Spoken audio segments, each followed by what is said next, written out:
court-backed demolition drive in Mumbai's Bandra East has turned into a major political and legal flashpoint.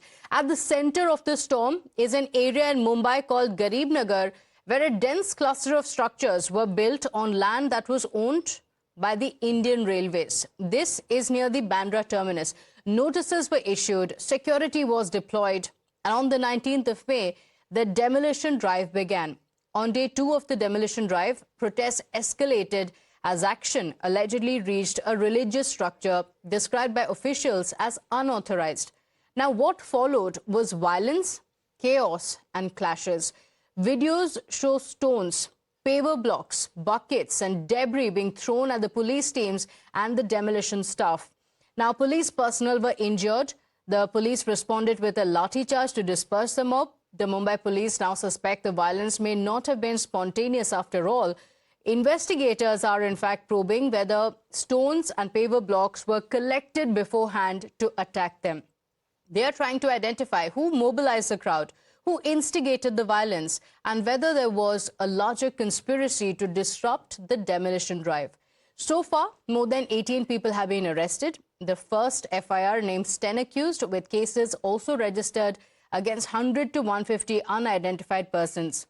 More than 15 accused have been sent to police custody till the 26th of May. And one accused has been identified as a juvenile. Among those arrested is one man, Saddam Ansari. Let's show you the visuals that are playing out on the screens. One of the key accused, Saddam, is seen attacking the police personnel with a paver block during the violence. 29 April 2026 was the day when the respected court ordered to demolish the illegal structure which was built in Bandra Garib Nagar area. There were total number of 400 hutments. In 400 hutments, 300 hutments was on illegal land. This is the 4th day of demolition, and you can see there are majority hutments which has been demolished by the authorities, Western Railway, Mumbai Police and the other authorities who is involved in this entire matter. You can see the debris, how debris are kept over here, over there. The machineries are there and they are just removing all the debris from here. The illegal mosque which was built, which was demolished at that time, there was stone pelting which took place. There were number of people who got injured. FIR has been filed. In the FIR, 10 people has been named and 100 to 150 has not been named.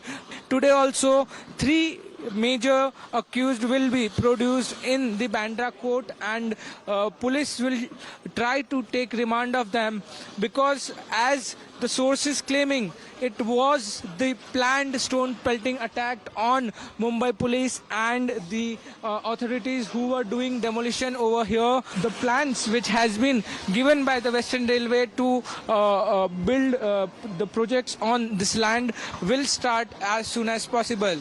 With cameraman George Brito, Parasnama for Times Now. Now, this was not an overnight action. The legal process against these encroachments dates back to before 2017, which means almost 9 years ago. Eviction orders were first passed in November 2017. The matter then travelled through multiple courts, including the Bombay High Court and even the Supreme Court. After nearly 9 years of litigation, the Bombay High Court in April 2026 allowed the Western Railway to proceed against what authorities called as unauthorized structures on the railway land. So no final stay was granted on the drive. Railway authorities said the clearance was necessary for safety, track protection and the expansion of Bandra terminus. Authorities, in fact, also claimed the land, which is over 5,200 square meters and is worth over 600 crore rupees, was critical for infrastructure projects and railway operations.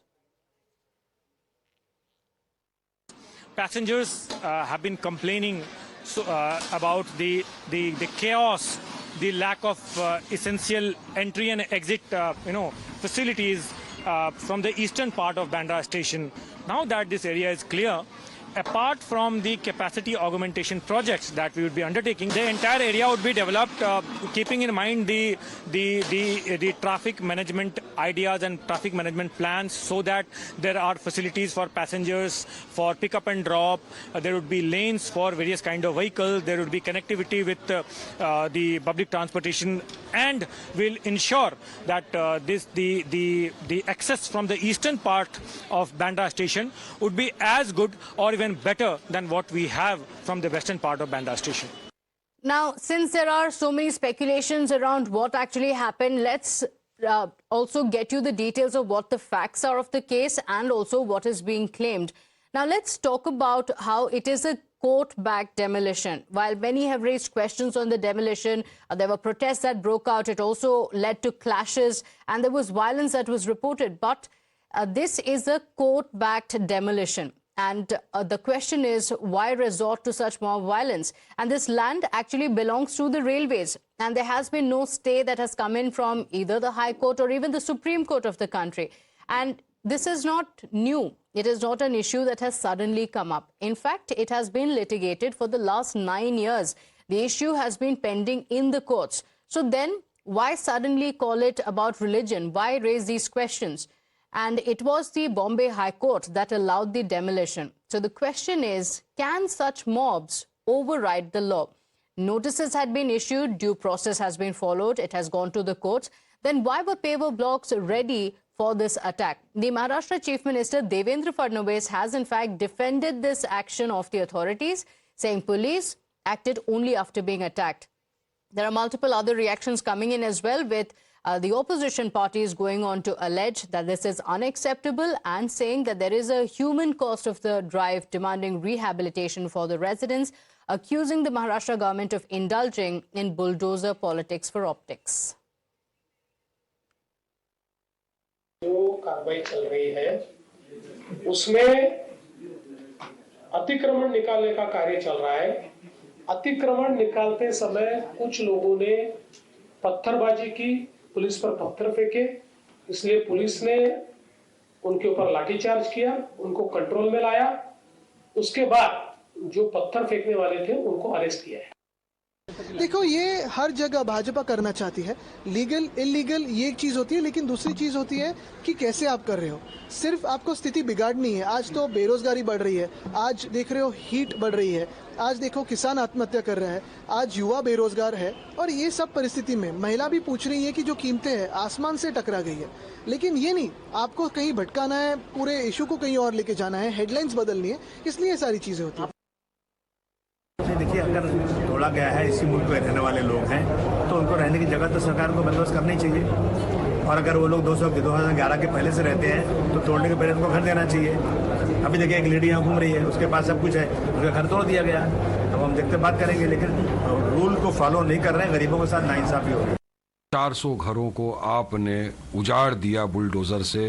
वो 400 घरों के परिवार आज वहाँ Bandra east में रास्ते के ऊपर बैठे हुए, धूप में, गर्मी में। इल्लीगल अतिक्रमण था तो इतने बरसों से क्या कर रहे थे? कहाँ है वो भ्रष्ट कर्मचारी जिन्होंने इल्लीगल अतिक्रमण होने दिया? क्या उनको भी घरों को आप इसी तरह तोड़ेंगे? उनके घरों पे बुलडोजर आप कब चलाएंगे? तो सरकार के पास महाडा है, महाडा के पास तो बहुत सारी जमीनें हैं, तो कहीं ना कहीं इनका पूर्ण विकास तो करना पड़ेगा ना। कि इसी तरह रास्ते पे छोड़ देंगे क्या सबको मरने के लिए आप? प्रधानमंत्री आवास योजना है ना, उसमें उनको दीजिए ना। इलीगल क्या, मुंबई में इलीगल क्या वही होता है। बड़ी बड़ी स्क्रैपर जो हो गई है, बड़ी बड़ी बिल्डिंग है, उसमें कई बिल्डिंगे इलीगल है। उसके बारे में कुछ करते हो? इलीगल तो सब होता है यहाँ, इसका मैं समर्थन नहीं करता। इलीगल नहीं होना चाहिए। तो मेरा कहना ऐसा है, उनको अल्टरनेटिव जगह दीजिए। उनका सर्वे न किया, न कुछ किया। हमारा कहना था सर्वे कीजिए और जिनको घर जिनको दे सकते हैं उनको घर दीजिए, फिर तोड़िए। आप जिस ढंग से सब चला है, बुलडोजर की राजनीति जो चली है, वो बिल्कुल गलत बात है। वो खाली गरीबों के खिलाफ होती है। देखिए, सही है कि बुलडोजर जो है, अगर न्याय या कानून इसकी आपको इजाजत देता है तो कानून के दायरे में रह करके आप उसको बुलडोजर चलवाइए। लेकिन ये बुलडोजर जो है पक्षपात तरीके से चला रहे हैं, हिंदू मुस्लिम कराने का काम कर रहे हैं। तो बुलडोजर से किस गरीब को उजाड़ करके आप, जो बेचारे इतने सालों से रह रहे हैं, इतने वर्षों से वहां पे रह रहे हैं, बसे हुए, उनका परिवार वहां पे रह रहा है, उनके छोटे छोटे बच्चे हैं, जिस तरीके से उनको बुलडोज करके, उनको नस्ते नाबूद करके वहां से हटा दिया जाता है। भाई हम समझते हैं कि आप कानून, जब तक कानून का आदेश आता है, तो उसके पहले पहले आप बुलडोज कर देते हैं, उनकी बिल्डिंग, उनके घरों को बुलडोज करने का काम करते हैं। ऐसे बहुत से उत्तर प्रदेश में भी ऐसे उदाहरण है। MIM आए, मुस्लिम लीग आए, राहुल गांधी आए, उद्धव ठाकरे आके खड़े रह जाए, बांग्लादेशी को पकड़ पकड़ के वापस भेजा जाएगा। बांद्रा टर्मिनस बांग्लादेशी मुक्त बन गया है। Now, the big question is, if this demolition was court-backed and if the land belonged to the Indian Railways and if the case was litigated for 9 long years and if these eviction orders existed since 2017, then what explains this violence? Why were paver blocks ready and who mobilized the mob? Who allowed this illegality to continue for years on prime railway land in India's financial capital? Let's break down the aspects of the entire investigation so far. The first and foremost being that the violence was not spontaneous, because there are multiple questions that emerge, especially considering how the crowd appeared prepared. They had buckets in their hand, they had debris, they had stones in their hands, they even had cement blocks in their hands. So where did all of this come from? The mob is said to have tried to disrupt the demolition, much of it also being caught on camera, attacking even the police officials and the authorities who were merely carrying out the duty given to them by the courts. The key conspirators are also being tracked because the police investigation currently suggests that this could be part of a larger conspiracy. Let me take this across to my colleague Paras, who's joining us live from Garib Nagar in Bandra, where all the action is. The demolition drive still continues. And Paras, you told us that after the violence broke out, the demolition is still continuing. It is, of course, a court-mandated demolition drive that's taking place. But tell us about the investigation in the case so far. Why do the police officials believe that it was not a spontaneous attack on them, but it was a preconceived idea that had been put in place, a lot of planning that went into this attack? Rightly said, a very good question, because the notice was shared with the people of the Garib Nagar area to empty their home before the demolition proceed, and the date was also confirmed as per the rules and as per the order given by the respected court. And that's the reason that everyone was knowing that on the particular dates there can be a demolition, and the illegal structures which are standing over there will be broken and will be demolished. So this seems to be some larger conspiracy by some people, and police is suspecting something very larger conspiracy in this entire matter. There are 19 people who has been arrested in this entire case till now, and 100 to 150 people are in the FIR, but the names are not there, and 10 people have been named in the FIR. So a larger conspiracy is the main modus operandi right now, and the main question for Mumbai police. That they were all armed with the stones as the authorities arrived there, though it has been litigated for so long, that raises some serious questions. Paras, thank you for joining us. We'll have to leave it at that. We'll come back to you for more and more updates.